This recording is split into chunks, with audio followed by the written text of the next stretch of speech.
Well guys, this is the last of the chilli that I preserved back in January of this year. It was a bit of a tester to see if it actually worked and if we liked it, especially using these jars that were new to me. So you know what that means? There's going to be no more chilli left on the shelves and we're going to have to get some more canned. So tonight I'm going to take you through how I can our own ready meal chili con carne.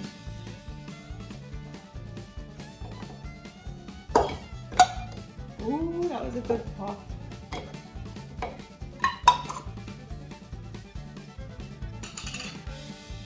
Looks good, smells good.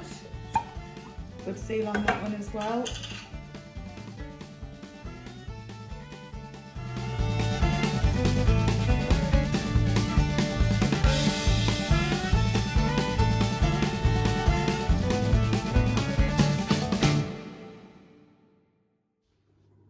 Well, that tea was delicious. We call it tea where I come from, by the way. Your main meal of the day is called tea here. So, welcome back to our small holding adventure. Now, this is a really exciting first video for me. I was lucky enough to get the Presto 23 quart pressure canner for Christmas, or for my 40th actually it was, of Stephen. In fact, I did a video about it, so I'll pop a link up there.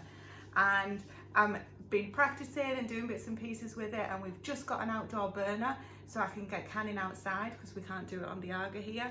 And tonight is going to be the first night that I share something with you. I'm going to be doing a chili con carne because we've just tested around the recipe that I did in January. It's a safe recipe from the Ball Complete Book of Home Preserving. I'm going to take you through the ingredients in just a second, and I'll quickly show you the steps that I go through in order to get some more meals on our winter pantry shelf, because these are going to be getting stocked up for winter, so nice and cozy meals, because after all it is a little bit too warm today. Maybe should have had a salad after all. Let's get going. I'll show you the ingredients, show you the process that I follow, and every week I'm going to be canning something else to get stocked up on our winter pantry shelves. These are the ingredients that we're going to be working with. So we need 5 pounds of ground beef, which is just out of sight, 2 cups of chopped onions, which I'm taking as 2 onions. We can measure them if needed. What else do we need? We need 2 cloves of garlic. So I'm using the lazy garlic.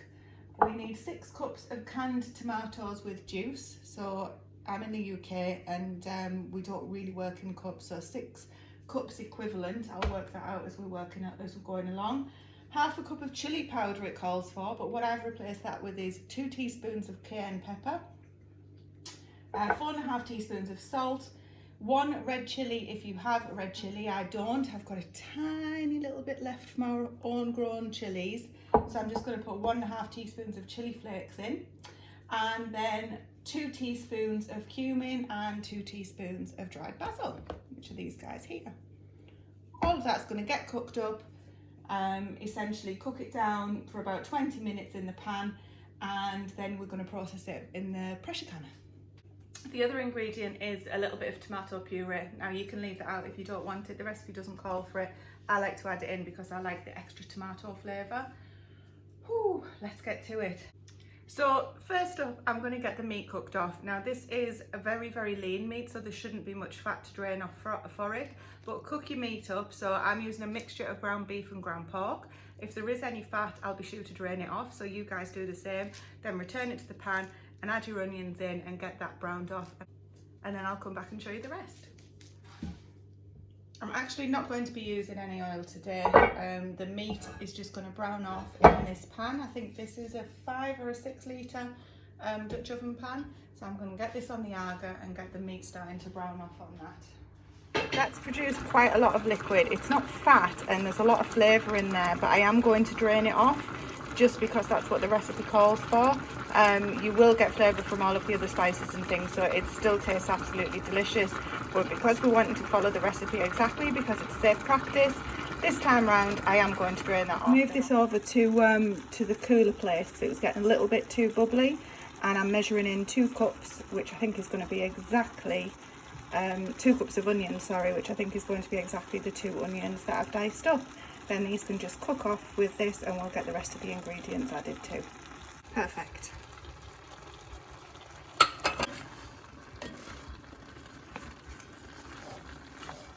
So the beef and the onions, well, beef, pork and onions are cooking down there. I'm going to get some tomato puree. Actually, that's nearly empty.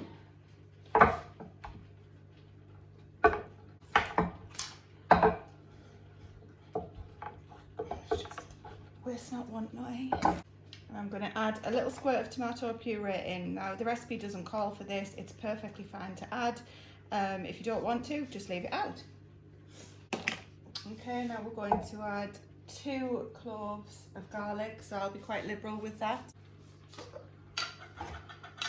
Again, if you want to measure this out, feel free, but we love garlic, so I'll be adding 2 generous cloves, shall we say.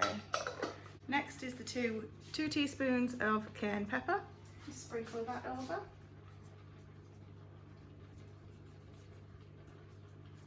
Now this is what will give it its heat combined with the chilli flakes. And 1.5 teaspoons, if I've got enough, of the chilli flakes.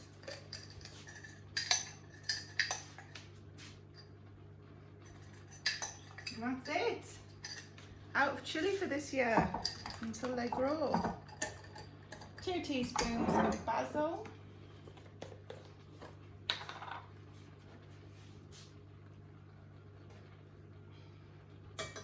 Quite liberal teaspoons again, and 2 teaspoons of cumin. We love cumin, so if you're not as keen on it, you can actually just reduce it to 1. Okay, so that's all the spices in. There's just the tomatoes left to add now. Actually works out as 1.5 litres of tomatoes, so I've got a 500ml jug here. I'm just going to keep adding them in and I'll tell you how many tins it is.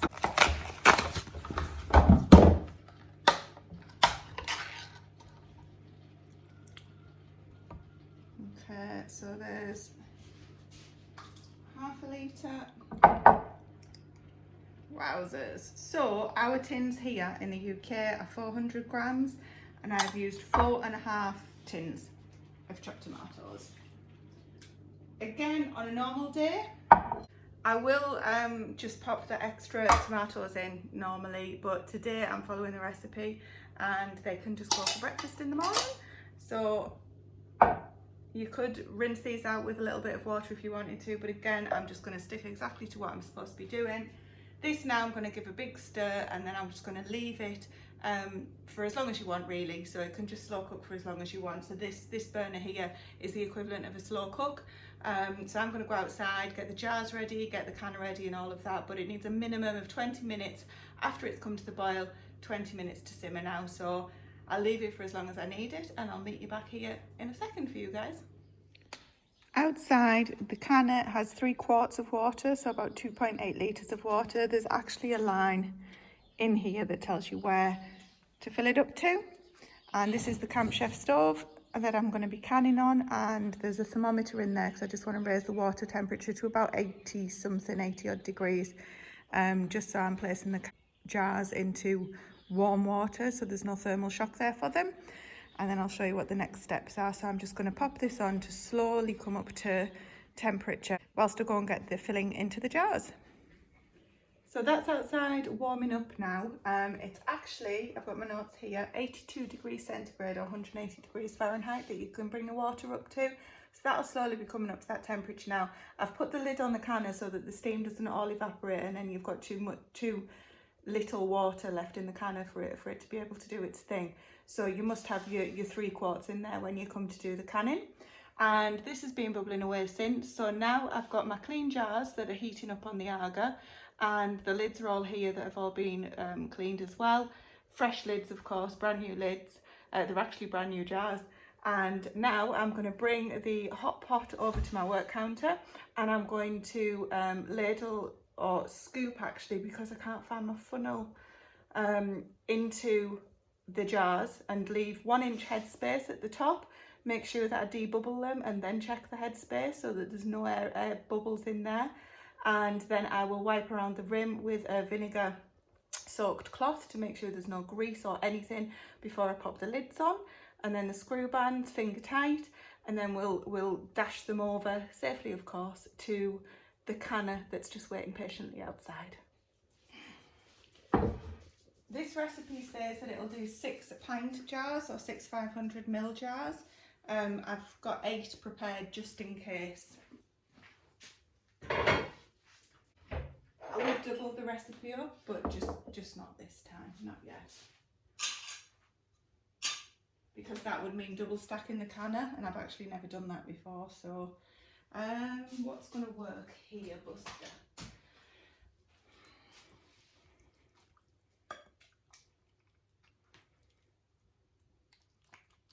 I'm not sure the best way to do this, so bear with me. I'll speed it up for the camera. Make sure you do leave the right amount of headspace, because otherwise your jars will potentially bubble over.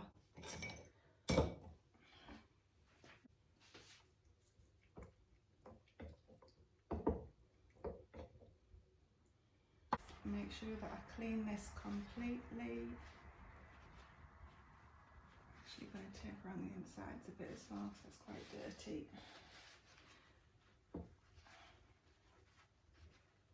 Okay, that should be good to go.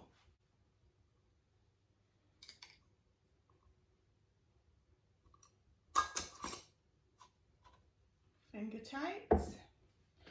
Okay, and let's get sped up.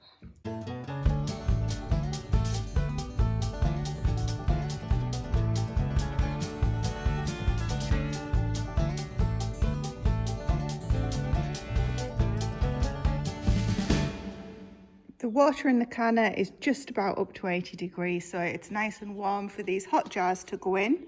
I'm going to check that the vent pipe on my canner lid is clear, so that you can see straight through it. There's one of the precautions that you must familiarise yourself with before you start canning. I'm going to pop the canner lid on now and secure that in place. Okay, so we haven't got the pressure regulator on yet, that's still here. So we're going to wait. This was the steam vent that I checked by holding up to the light to make sure that I could see through it from the other side. So that's just fine.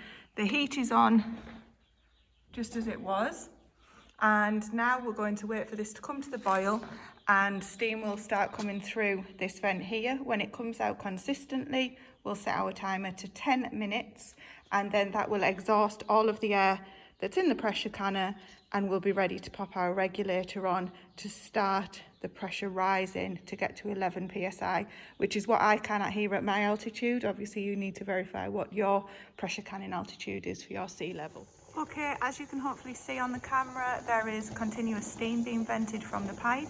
That means that the pressure is building up inside. We're going to exhaust the air by venting for 10 minutes, so I've set my timer. When that 10 minutes is up, I'll add the pressure regulator onto this the vent here and wait for it to reach 11 pounds of pressure for my area. Once it reaches 11 pounds of pressure, I'll reset my timer for 75 minutes. It's 75 minutes for 500ml or pints, sorry, or 90 minutes for quarts or litre jars. You don't set your timer until your pressure has been reached. You must maintain the pressure throughout the whole process. If it drops below the 11 pounds of pressure, you must restart your timer for safe canning practices. Try your best to maintain the pressure. It's very difficult when you're new to this, but try your best to maintain the 11. A little bit over is fine, but definitely don't be going under. Right, the timer's just gone off. I'm going to pop this on here and wait for this dial to get round to 11, and I'll adjust the heat just before it hits 11 so that it doesn't shoot past, and then I'll have to start messing on with the heat. So let's keep an eye on that and see how long that takes. Okay guys, you can see we're very nearly at the 11 pound mark, so I'm getting ready to set my timer. I am going to knock the heat down ever so slightly just so it doesn't overshoot the 11 pound mark, and we'll get the timer going for 75 minutes, and then when it comes to the 75-minute mark, I'll set the timer, I'll turn the heat off and set the timer for another 10 minutes for it to depressurize.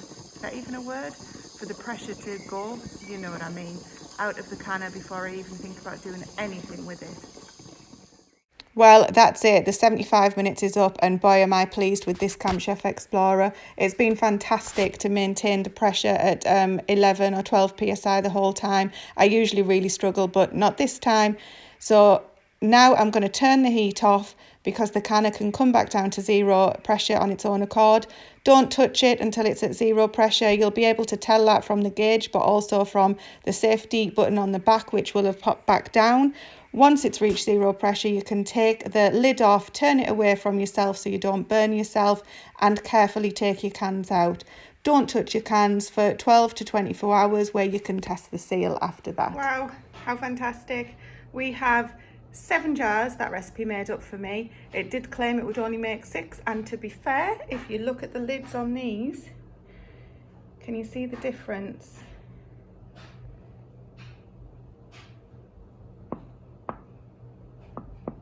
This one hasn't sealed.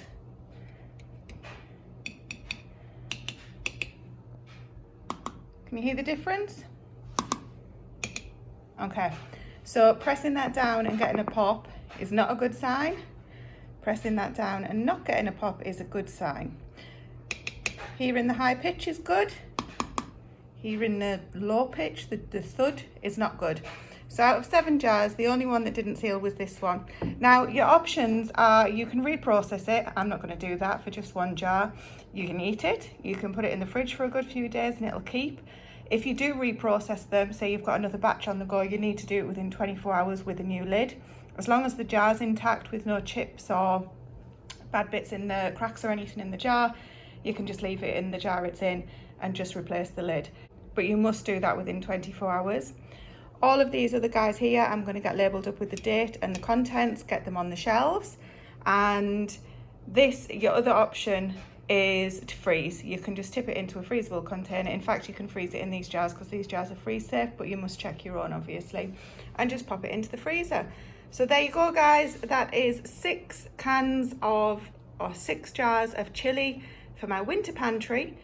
Looking absolutely fabulous. Really pleased with them. And don't forget, when you're storing them, to make sure you take those bands off just in case there's a false seal. And I'm going to be doing at least 1 canning session a week for YouTube now. So if you're interested, if you'd like to see what we've got on the go next week, please do give us a like and subscribe to the channel. Turn on the notifications so that you're notified when these guys come out. And I'll talk to you soon.